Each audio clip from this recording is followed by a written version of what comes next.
He makes the All-Star team, scoring less than 20 points a game. I'm pretty sure. Yeah. And he makes it as a reserve, but Vince Carter allows him to take his starting spot in the All-Star game. Here are your lineups. Here are your lineups. This guy. He's a bitch. The All-Star game. You know who's a bitch? Jimmy Butler, that one year where he made it to the All-Star game, was like, I'm not playing not 1 second. That was weird as shit. But here are your lineups. West, Tim Duncan, KG, Yao Ming. So you got an average of 7 feet tall. And Kobe Bryant and Steve Francis are your guards. Yeah, who's Steve Francis? You know who Steve Francis is? Nah. He was a super athletic point guard. He played for Orlando, and he played for how tall is he? The Rockets. He's like 6'3". He was one of the first hyper athletic point guards who would catch lobs on fast breaks. Like he would not a lot of point guards were doing that before. Steve Francis, Stevie franchise. For the East, you got Jermaine O'Neal, who I just learned fairly recently that the Malice at the Palace totally fucked up his career. Yeah, didn't occur to me at all. He's like the last person I think about when I think about the Malice at the Palace. Yeah, I never. Yeah, when I watched that whole documentary, and I was like, Jermaine O'Neal is like not. I always think about Ron Artest. Yeah. Steve Jackson. Yeah. And Ben Wallace. Yeah. First 3 people I think of in the Malice of the Palace. Yeah, but Jermaine O'Neal before that point turning into a superstar. He really was. He was awesome on Indiana. Yeah. He was really good. Starting forward here. This was going to be Vince Carter, like I said. Michael Jordan took the spot. Ben Wallace at center, the defensive center of the era. He turned the Pistons that super undersized too, and part of my archetype for Bill Russell making sense in today's NBA. Yeah. Tracy McGrady during his absolute apex when he's winning scoring championships, and Allen Iverson basically in his apex, pretty close to his apex. Who is also winning scoring championships? Yeah. It's like a fight between the two. It's a fight between Kobe, T-Mac, and AI for best 2-guard of the era, for sure. I would probably give it to Kobe so far, especially because he's got the chips. What do you call it? But I'm sure there's somebody, especially in 2003. I'm sure there's people like Allen Iverson. Put Allen Iverson on the Lakers. Oh, man, I was having big arguments with people back in 2008 about Iverson and Kobe. And Kobe had 3 chips, and they were still saying Iverson. And I was like, okay, we are drunk here. We are clearly intoxicated. Yeah, exactly. But hey, don't let KG touch you like that, boy. Oh, Ball Brothers Unite. Yeah. My man walked up to Yao and said, I'm the reason you're here, boy. Like, no one would even know who you are without me. But I think this is the best All-Star game of all time. It's close the whole game. There's lots of fun plays. There's superstars everywhere. Yeah.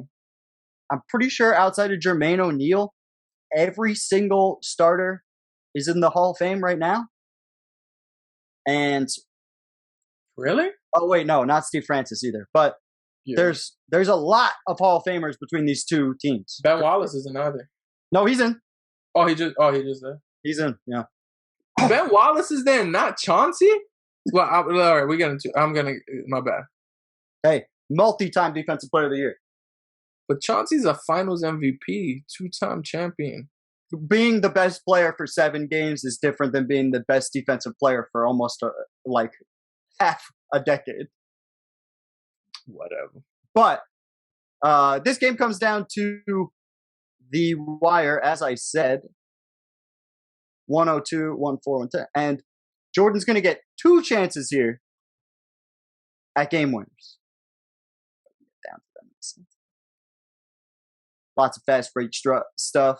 Yeah. West making a comeback. So he gets 2 chances at game winners. Jordan comes here. Cute little floater after he got completely stuffed by Kobe. If you watch the original footage, it's all in one possession. Yeah. gets blocked there. And Kobe was on his ass, boy. MJ's chance of the game winner here against Marion. Misses that one. They go to overtime. Yeah. Overtime between the West and the East. Just a wild. This game was just wild. I remember watching this game on Hardwood Classics a bunch of the times when I was a kid, like on NBA TV, like in high school. This game was always on. They played this one a lot, and then they played the one in that happened recently at that point. The one in Cowboy Stadium where they had 100,000 people there. They also I think there was another crazy one in like, I want to say it might have been the year before this or the year after. And it was like, but they were wearing their own jerseys, I think. Yeah, they were. I know. You know what I'm talking about? Yeah. I think it was last year. I remember Kobe and Iverson were going at it. Yeah. So much. Is that the year that Iverson did the switch hand? There's your buzzer beater. So hold on, let me go back to that. Yeah. So McGrady hits the shot. So here we go. Chance 2. MJ on Marion. This has got to be, man, what Jordan, I'm sure Jordan's probably thinking, man, what I'd give to be in my prime right now. Like to get 92 MJ or even like 88 MJ out there against these guys. I'm sure even 98 MJ, he's cool with.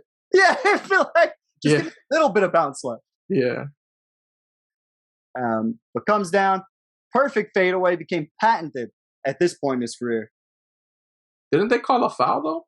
No, they didn't call the foul. What happens is, right after this, and they're going to show it, right after this, Kobe comes down right to the corner and gets fucking swatted by Jermaine O'Neal for a foul. And then he hits one of the free throws and misses the second one, pretty sure. Yep, misses the second one, hits the third, and they do double overtime in an all-star game. So competitive for no fucking reason. Yeah. But the West, they're going to go on to win this game. Yeah.